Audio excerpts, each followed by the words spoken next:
Hello, Gipsters! Welcome back to Read Aloud. Now, to start our week off, we're gonna keep thinking about that special continent we learned about last week called what was it called?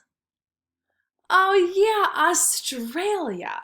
And today we are gonna think about two books that have information about Australia. And we're gonna think about what do those books teach us that are different, Okay, but before we do that, I just have to know, if you could be an animal in Australia, if you could see an animal in Australia, which one would you like to see? Would it be a koala? Would it be a kangaroo?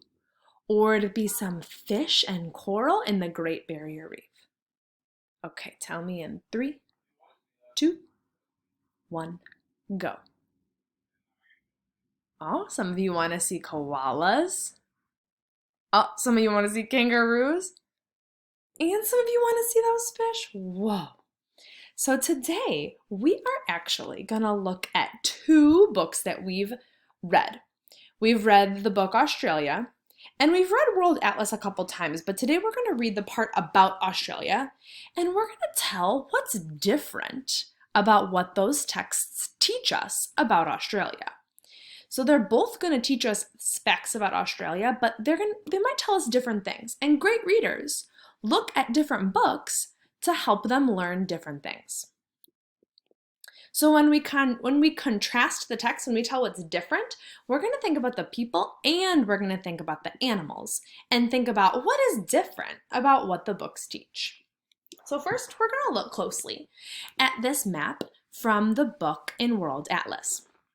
Now, I see that on the map there's different pictures and labels, and that tells me what's in Australia.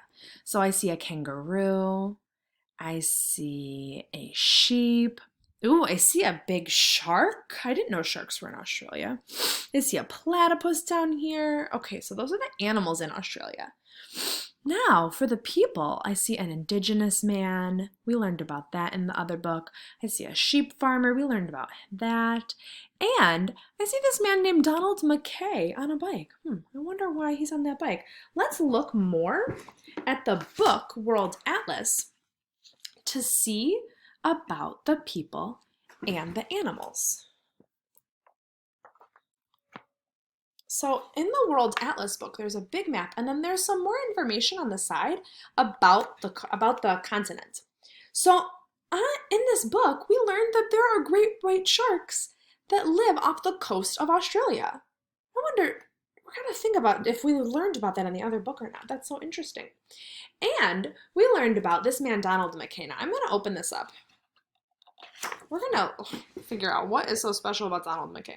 So it says here, in 1889, Donald McKay set a new around Australia cycling record, pedaling his Duck's bike 11,000 miles in 240 days. What? This man rode his bike all around the continent? And he did it really fast? That's crazy. So this book can teach us different things than the other book. Let's look at the book Australia. And let's read a little bit about the people and the animals. And we're going to think, what is different about what we just read in World Atlas? Amazing animals. Australia has unusual animals. Kangaroos hop very fast to go from place to place. Did we learn about kangaroos in the other book? Yes, we did. Koalas live in trees. They eat the leaves. They sleep most of the time. Did we learn about koalas in the other book? No, that's different. Platypuses live in lakes, swamps, and rivers in Australia. They have a bill like a duck. They have webbed feet. Platypuses are mammals, but they lay eggs.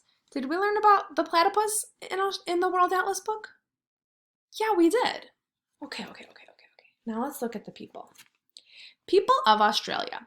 Most people in Australia live in big cities. Some ride a monorail to get from place to place. Oh, monorail. Did we see a monorail on that map in World Atlas? I don't think we did. Some people in Australia live in the country on farms and ranches. And this is a sheep ranch in Australia. Oh, I remember seeing the picture of the sheep farmer on that page. Australia's first people are called Aborigines. They have many traditions from long ago. Did we see an Indigenous man in the other book too? Yeah, we did. Okay, so we have to go to this special diagram called a Venn diagram. I'm going to show you right now. And today, when we look at the Venn diagram, we're going to think about what's different. And we're going to put those things on the outside because that tells what's special about each book. In the middle, we tell what is the same. So we know that both books teach about Australia. But the books teach us different things. And that's what's so cool about being a great reader is that you can read different books to learn about the same thing, and you can learn more and more and more. So in World Atlas, we learned that great white sharks live along the coast of Australia. We didn't learn about that in this book. And we learned about the man Donald Mackay, who rode his bike all around the continent. And we didn't learn about that in this book. In the book titled Australia, we learned that koalas live in Australia. That did not happen in the World Atlas book. And we learned that people live on monorails. That also was not taught to us in this book. So this is what's special about the Australia book, and this is what's special about the World Atlas book. But both books teach us about Australia. Kipsters, I can't wait to read a new book with you tomorrow about an animal that lives in Australia, and I'm going to give you a hint. This animal is like a type of bear. This animal's kind of small, and this animal can climb trees. What do you think it is? You think it's a koala? Oh, you might be right. Tune in tomorrow to see the book we read about an animal in Australia. Bye, Kipsters.